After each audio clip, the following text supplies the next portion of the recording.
Do you like dark romance, motorcycle clubs, childhood friends to lovers, tattoo artists, spanking? What? I said that, not you. I like that. This may be a book for you, Inked in Lies by Giana Darling. It's also kind of a forbidden romance because she's like his unofficially adopted sister. I have slowly been making my way through the Fallen Men series by Giana Darling, and they are all just delicious. Has any MC in this series even come close to Zeus Garrow from Welcome to the Dark Side? No, not quite, but I will say I think I liked Nova maybe second best so far. There's still 2 more to go. This book starts out with Lila when she's a little girl. She's like, I don't know, 6 or 7, and her brother Dane, who is a teenager. Lila and Dane's dad, he's Bad News Bears. He's into all sorts of seedy stuff, including, but not exclusively, human trafficking. He's not so nice to their mom, and one day she tries to take them away, and he kills her, leaving them basically parentless because I can't remember. I think he gets arrested or something. He's out of the picture. Now, before all of this went down, Nova, whose real name is Jonathan, and his family moved in across the street, and they knew some unsavory things were happening in that household and just tried to create a home that would be a safe space for Lila and Dane to spend time in. So after the incident, Lila ends up in foster care for a few months because her brother isn't 18 yet. Nova ends up dropping out of school and getting a job to try to raise money over those few months that she was in foster care to have their family afford to do, I don't remember exactly what they needed the money for, but somehow they couldn't become her foster family unless they had this chunk of money. And so he raised it, they were able to bring her home, and she has just been in love with Nova, Jonathan, ever since. Dane actually decides to join the military shortly after he turns 18. Lila is very upset about it, but it's kind of one of those like apple falls far from the tree complexes where he just hated his dad and what he represented and stood for so much that he kind of wants to do something that feels the opposite, very noble, very selfless. There's a little bit of a time jump and he is missing in action, basically presumed dead. A body was never found. It crushes Lila. Around that time, Nova finds the fallen MC and ends up joining up and creating his own found family within their ranks. It's years later. Nova is a tattoo artist for the fallen MC, but he's also like just a famous tattoo artist. Millions of followers on social media, like very well known across the United States. And Lila has been his muse for a very long time. He calls her his flower child. He always has. And he just has, her body is his canvas. And he specializes in flowers all over her body. And when I read that, I was like, look at these. I have a sunflower on my back and a sun because I like sunshine and flowers. Her crush on Nova, it hasn't faded, okay? It's developed into very strong, very real womanly feelings, and she's very aware that it is unrequited. He doesn't see her that way. In fact, he's called Nova because it's short for Casanova. He has always been a very attractive, very womanizing man. Women fall at his feet. In fact, that's actually how he got involved with the MC in the first place. They were at a dive bar and they made this bet that like he couldn't bag these like 3 girls over at the bar. Like 10 minutes later, they were all like on their knees for him in the parking lot. Stop. He knows that she has a crush on him. The whole club knows, and he has just left it unacknowledged and has just treated her like he always has, like his pal, his best friend, his muse. So one day they're at a club party. She has been adopted into the club as like a member of the family, but she doesn't really belong to anyone. So that was the thing, like they made her her own leather cut to be a part, kind of like the old ladies of the club have, but hers on the back says property of no one because she hasn't been claimed by any of the fallen men. So they're at the party. She goes looking for Nova and finds him in his room in the throes of passion with a lady. And instead of being overcome with jealousy, like I would be, she actually kind of gets turned on and ends up watching him through the crack in his door, diddling her skittily. And right as he finishes, he sees her, he makes eye contact with her, and they both freeze, and he just kind of smirks and shuts the door in her face. Rude. She goes to the bathroom to right herself and kind of ends up barging in there being like, what were you doing watching me? Ew, that's so sick.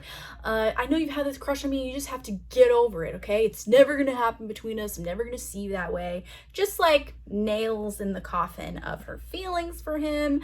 She's like, I know it's been unrequited, but like I couldn't help it. And so she decides, you know, he's right. I just need to move on. And then there's a 2-year time jump where she is engaged to another man who's kind of like super vanilla and like narcissistic. Definitely not her type, not Nova. Okay, it's like she went in the opposite direction. And for her own sanity over the last 2 years, she's actually distanced herself from Nova. So they only see each other at Booth family dinners and whenever she has tattoo appointments. They're at a bar one of these nights and the fallen men decide to stop by while she's there with her fiance. Nova decides to slide into her booth and get a rise out of her fiance.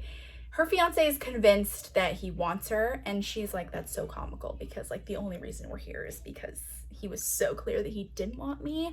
But Nova is also kind of cheeky. And so he's like, I mean, no, you're just being insecure. So he like Jedi mind tricks her fiance into daring them to kiss each other to prove that he doesn't want her.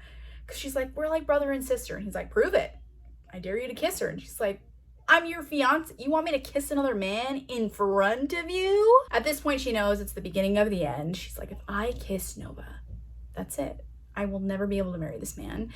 And if he's forcing me to do this, she gives him all the signs. She's like, if you make me do this, there's going to be a problem. And he says, no, you just got to do it. We got to prove to him that like there's nothing between you guys. So they kiss. It's magical. There's electricity in the air. And then she's like, for self-preservation purposes, we're done. We're done. She's like, I can't hang out with you, Nova, anymore. And I'm obviously not going to marry this dude because I can't now that I've tasted the forbidden fruit. If you've been following the series, you'll know that the timelines of the books overlap a ton. So like Javier, he's in town and he's an issue. His wife, she's also a huge issue. She ends up at that bar after the kiss, running into Javier's wife in the bathroom. She human traffics as well, but what she does is she gets women hooked on drugs and forces them to do like porn and cam girl stuff at a business that she has, a warehouse. So she decides to recruit Lila as a personal assistant based off of her familial ties. Because, you know, remember her dad? He was also into that. So he used to be partners with Javier's wife. So she's like, hey, because of your dad, like, why don't you come work for me? Blah, blah, blah. Lila knows that Javier has been a big issue for the fallen men.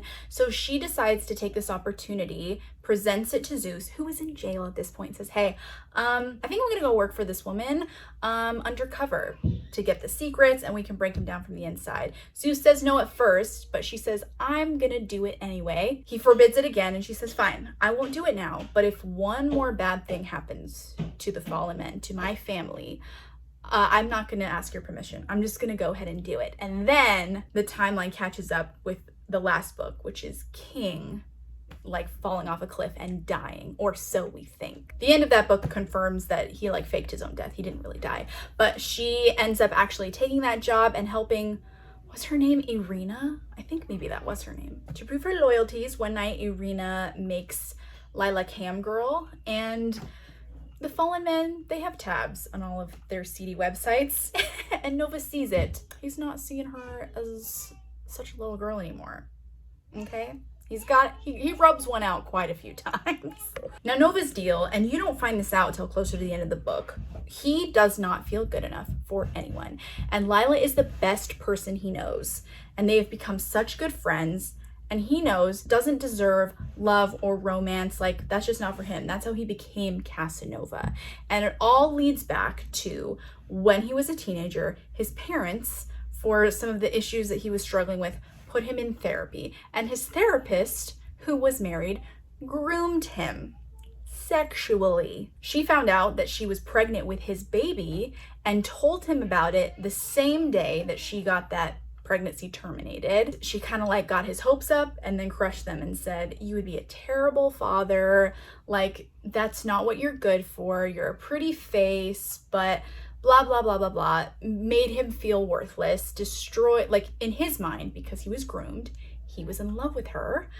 And she just crushed any belief in that at all, forever. So he internalized that and thought, you're right, that is all I have to offer. I'm not good enough. I wouldn't be a good dad.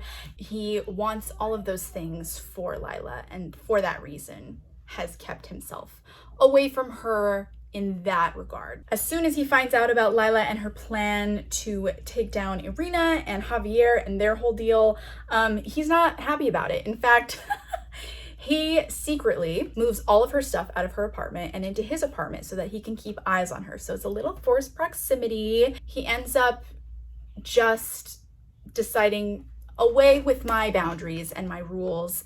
I want this girl. She's in love with me. And he doesn't really know that he's in love with her yet, but he knows he has super strong feelings for her. And so he just decides to go for it. And boy, does he go for it. The spice in this, so good. I will be thinking about it rent-free for a long time. There's a spanking scene that just revved me. He's just got the perfect amount of dominance and like mild degradation mixed with tons of praise, and I was here for every single page. Like at one point during their like 2-year semi-breakup, every time she had a tattoo appointment, she would bring other people with her because she knew that he wouldn't try make any moves or like be as relaxed if other people were around, and that was her safety net. As soon as he moves her into his apartment, she has a tattoo appointment the next day and she doesn't want to go. He forces her to, and she decides to bring a bunch of people from the club. As soon as they show up, he's like,